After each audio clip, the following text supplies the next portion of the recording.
From the BBC World Service, in association with ABC and Akashvani, this is Stumped. Hello and welcome to Stumped, your intercontinental hit of news, features and debate from the quirky world of cricket. I'm Alison Mitchell in Sydney. Hello, it's Jim Maxwell. I'm somewhere else in Sydney, but I'm here. That's the main thing. Yeah, what a shame I'm not in Sydney. Would love to have been, but this is Charu Sharma for Akashvani, and I'm quite happy to be in Bangalore. Jim, you're not alone in loving Test cricket, but the question has got to be asked, how can it remain a valued form of the game? And that is valued by fans, by players, and notably by administrators. Now, the viability of men's Test cricket is a hot topic once again after South Africa announced a second-string squad with 7 uncapped players to tour New Zealand for their 2 tests next month.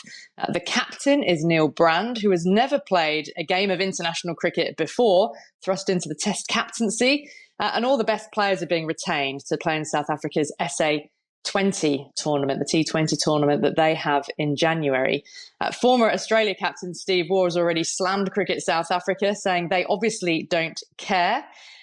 So, Jim, we know that Test cricket is the game that tests the skill level the most, the temperament, the physical stamina the most. And a lot of former players, that I've been chatting to this week around the Test match, all agree that it is the most satisfying to play in. And I'm sure for us as commentators, we find it the most satisfying to become absorbed in as well.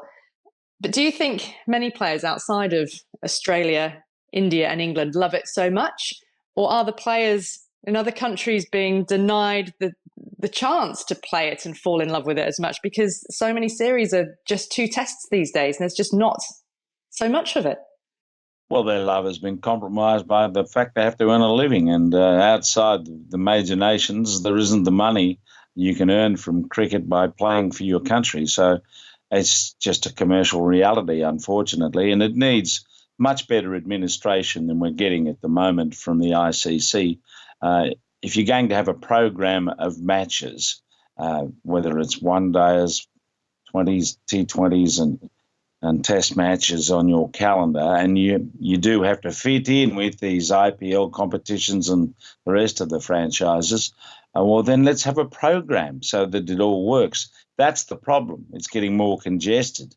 And South Africa have led the way by saying in the middle of our summer, we need to be having our best players play in a T20 competition, which is basically funded by Indian money and Super Sport. So that's the way a lot of this is going to go. There's going to be more private ownership in the game. That will continue to compromise how it's played. And it's just a reality. And we've got the West Indies coming here to Australia with players we've never heard of. Some of them, like Jason Holder, are heading off to play somewhere in Saudi Arabia in some competition. So we can't stop the avalanche, the tsunami of franchise cricket. So we have to live with it. So let's try and come up with some kind of schedule that is not dominated by the more powerful nation's self-interest, because that's what it is.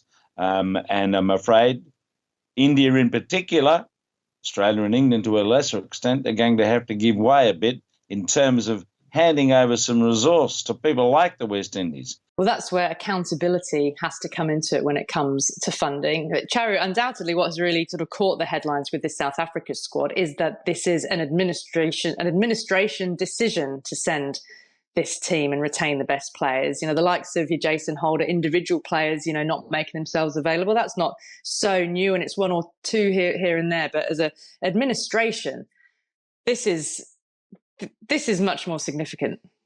Yeah, I mean, it does border on showing some disrespect to Test match cricket, as Steve Waugh also said. But I really liken this to growth pangs within the game. Now, I better very quickly mention that I love Test cricket before I get trolled and whatever people say. You are allowed to love both forms, all forms. I know, thanks. Well, I love Test match cricket, but that's a personal reaction or a personal kind of like and dislike. But the truth is that cricket is growing up now. It's no longer a 3, 4, 5, 6 nation thing, which it was for 100 years. And the process of evolution in the game is leading towards more commerce coming in, which is the whole hallmark of being a professional activity. That means you get paid for what you're doing and you earn a living out of it. And for 100 years, people were not able to earn a living out of a sport, playing it on what was called an amateur level. The game has changed now and will continue to change, and hopefully will become more of a global game where more countries take to it. So the whole format of Test match cricket, the kind of time it takes, is just not going to allow it to grow in other countries as well, because it just takes too much time. And you have a test match competition between 50 nations, for instance, or 115. We don't have time, and the cycle might take 40 years. Well, that's where you've got to have tiers, surely. Well, yeah, I mean, there are ways out, surely, but I just think that the way the game is growing, has grown, and will continue to grow is going to pay tribute to the fact that commerce is coming in, and commerce wishes for shorter formats. So if you want the game to be commercially successful and a professional game, then the shorter formats will win, just because people have less time. So it's just a very simple kind of equation. Not that we like it, we love Test match cricket, but it's going to continue to be in little fits and starts between the first 8 nations of the world, and that's it. For administrations, the Test game has got to be seen as viable, because otherwise countries like South Africa, who continually make a loss by staging Test matches, will do what Cricket South Africa has done and just decide we've got to keep prioritising, where we do make our money. 10 years' time, you'll be playing the Ashes. You won't be playing much other Test cricket the way this is going. You can't stop it. You cannot stop it. Even India, they're playing less Test cricket. Australia played 13 Tests in the last year. India played about 5 or 6, maybe a few more. I don't know. But I can see outside England and Australia, most countries playing less Test cricket because there's no money in it. Simple. Even television rights. Where there's, as you suggested, there's a heap of it in the limited over form. And if the administrators keep kowtowing to that, Test cricket's in trouble beyond traditional battles. And one thing which has been flagged a little bit on social media is the degree to which, have the bigger Test nations, the more wealthy Test nations, helped their counterparts by playing them. And notably it being pointed out, which, Jim, I know you've pointed out and stumped many times, Australia hasn't hosted Bangladesh for a Test series since 2003 and hasn't played any Tests since against Zimbabwe since that time, and has never played a Test against Afghanistan or Ireland. So there's something where the big nations do need to have a little bit of responsibility to all. I'll finish up by reading out part of the... Sorry, go on, Jim. I was going to mention South Africa, and I've mentioned this before. This is a farce, this WTC. South Africa is not playing a Test against England or Australia in the next 2 years. Don't worry about this New Zealand thing. That's bad enough. But that's where they are. And unfortunately, that makes the whole business of a WTC, it distorts it. Because at the moment, as we speak, South Africa are number 1 in the WTC. It's extraordinary, isn't it? And they'll play so few matches. Yeah, exactly. And it's a World Test Championship where not everybody plays everybody. Well, the World Test Championship is convoluted. There's no doubt about it. But it's impractical. It's impractical, totally impractical. And you've got the other factor in it of penalties for slow over rates, and they've got to do something about how best to administer that. England lost 19 points on the Ashes series from their WTC points. So this is going to continue as well. So I just don't think it's very well administered, and that's the big problem for the game. If Test cricket's to survive, it needs more, what would I say, altruistic administration for particularly the major teams. The smaller ones, well, I don't know how they're going to be playing any meaningful cricket. They're going to be playing in the B grade, not the A grade. Alison, just one last word. I mean, do we want this to be a global game in the sense of games that are global, at least 100 countries playing at high levels, or do we want this to remain a game played by 6, 7, 8, 9 nations? And then, of course, we can have many more Test matches, because we just simply don't have time for more Test matches if the number of nations are to increase. So that's just something that all of us need to be aware of. And I'll say from Cricket South Africa, they did put out a statement in response to the furore which surrounded their squad, stating that they have, quote, the utmost respect for the test formats, and they say they made every effort to find another mutually suitable slot for the test series against New Zealand, but they couldn't find a date where they could rearrange it. They say they remain fully committed to international cricket, but they also say they remain committed, quote, to strengthening the SA20, a tournament that was initiated by them to help grow and sustain the game. And they say our schedule for the remainder of the FTP, the Future Tours programme, that's the World Test Championship, etc., has been managed to ensure that there will not be any further clashes between our bilateral commitments and the SA20. Well, we've been discussing here on Stumped about how men's test cricket has been finding itself on the back foot in a year where there's not one but two T20 World Cups. The USA and the Caribbean will host the men's edition happening in June, and the women's version is taking place in Bangladesh in October. Now, Bangladesh have hosted the Women's T20 World Cup just once before. That was back in 2014. So this is a big event for the team ranked 9th in the ICC rankings. And joining us on Stumped is a Bangladesh captain, Nigar Sultana. Nigar, thanks for joining us. Yeah, thank you. Thank you so much for having me here. It's great to see you. What are you hoping that hosting the T20 World Cup will do for women's cricket in Bangladesh? I think it's a huge honor and privilege for the team and for us as well, because it's kind of dreams come true for each and individual, because playing in front of your home crowd and representing your country in a World Cup is the biggest thing, obviously. And I never played World Cup in home crowd. So in 2014, I was not in the team because I was so young. So it's kind of a very new experience for me as well. So we are just looking forward to play good cricket in front of the people. And along with, I think I'm afraid a bit just because of people are expecting too much from us, and obviously they could do that. And but still happy because expectation should be our strength. Obviously, they are coming for supporting us, and it could be a motivation for the team. So there's expectation, and then there's your realistic aims as captain. So I know that the 2023 World Cup, the most recent one, was a tough one. You didn't manage to, didn't manage to win a game there. What will you hope to achieve come October? See, the thing is, we played 5 T20 World Cups last, but the thing is, in 2014, it was like we managed to win a game in 2014, and back then we played 16, 18, 20, 23. Couldn't win a single game. So our focus should be win at least a game in the next World Cup. And obviously, I think it would be a great thing for us. Jim Maxwell in Sydney, nice to be talking to you. So in your last T20 series, the last two of them against India and South Africa, you tied both series, picked up some good wins. You beat South Africa for only the second time in 12 matches. So how much confidence has this given you? I think the thing is, this is the team we've been practicing and we've been doing hard work for so many long time. But the thing is, we are in a very good shape for a couple of months. We played good cricket, and the thing is, a team believing their game more than ever.